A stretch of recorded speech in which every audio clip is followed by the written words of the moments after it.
Oh, whoa. Gotta keep those on. This is guys in sunglasses. 3 on YouTube. I'm the science guy. You guys might remember from other videos that I've shown. But today, also, I just posted another video that you might want to check out. It's called something about Angry Birds. I don't know. But right now, I'm doing another video because I was sitting in my chair here. Let me show you the chair. Here's my chair with the little, that's fake fur thing there. Okay, and I'm sitting in my chair and I'm looking over there. And what do I see? This is what I see. And I don't know if you guys can see it in there, but there are actually tiny little shrimp swimming around in this biome. It is self-contained.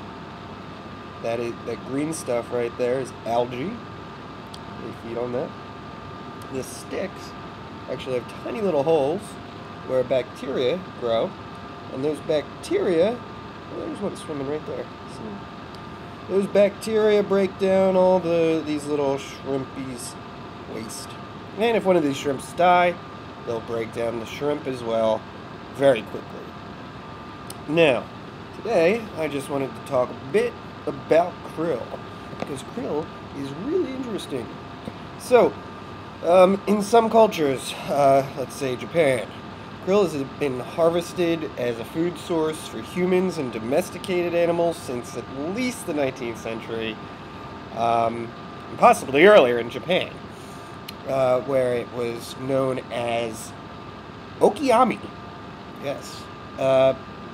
Large-scale fishing developed in the late 1960s, early 70s, and it now occurs only in Antarctic waters, and in the seas around Japan. Okay. Historically, you know, the largest krill fishery nations were Japan and the Soviet Union, or after the latter's dissolution, Russia and Ukraine. Harvest peaked around 1983, 2 years before I was born, with more than, get this, 528,000 tons in the Southern Ocean alone. Okay? This was a lot. Now, in 1993, 2 events caused a decline in krill production, these tiny little shrimp.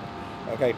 Russia excited the industry, and I'm going to quote this, Convention for the Conservation of Antarctic Marine Living Resources, CCAMLR, defined maximum catch quotas for a sustainable exploitation of Antarctic krill.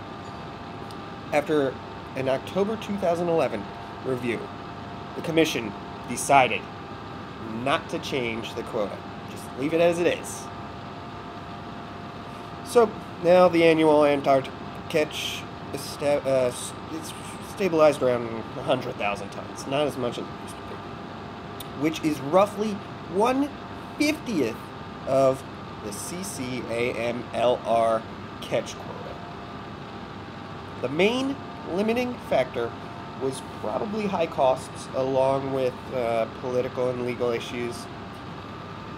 Japanese fishery saturated at around 70,000 tons. As of 2003, okay, experimental, small-scale harvesting was being carried out in other areas. For example, fishing for Euphosia, which is a scientific term for some of these krill, Pacifica, off some of the British Columbia's coast, and harvesting, follow me on this one, this one's a little bit tough, Megalonestophanes norvegica. I don't know if I said that right.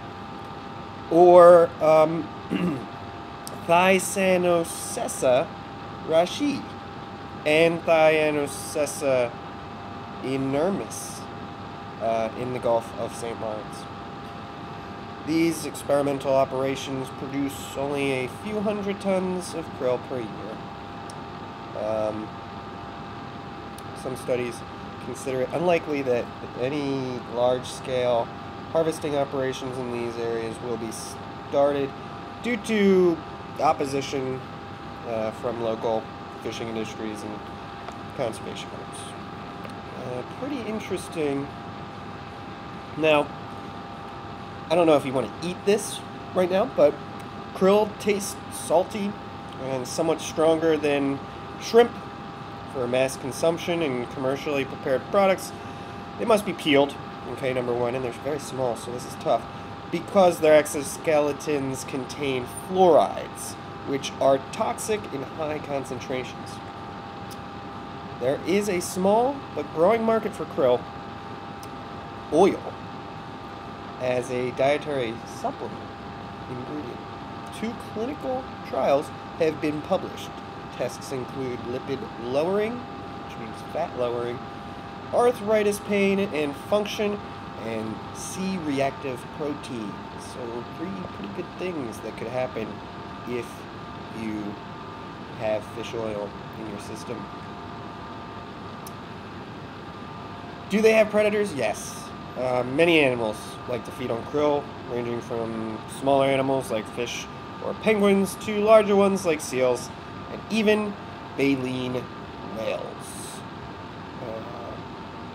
That's pretty good. I don't know what else I want to talk to you about krill.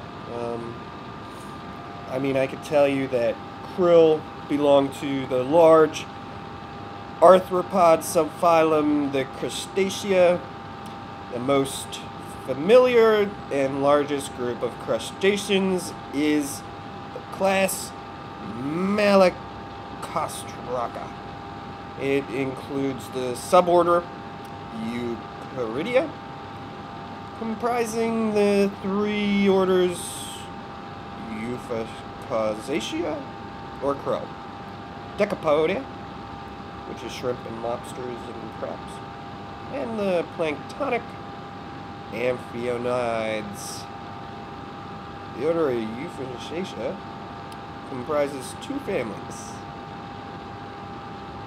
The more abundant is the Euphausidae.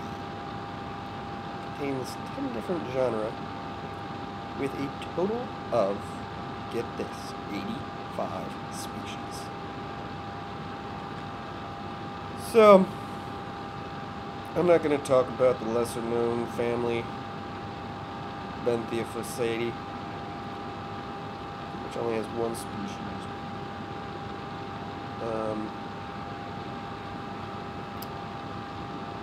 But those guys, I should tell you, they live pretty low.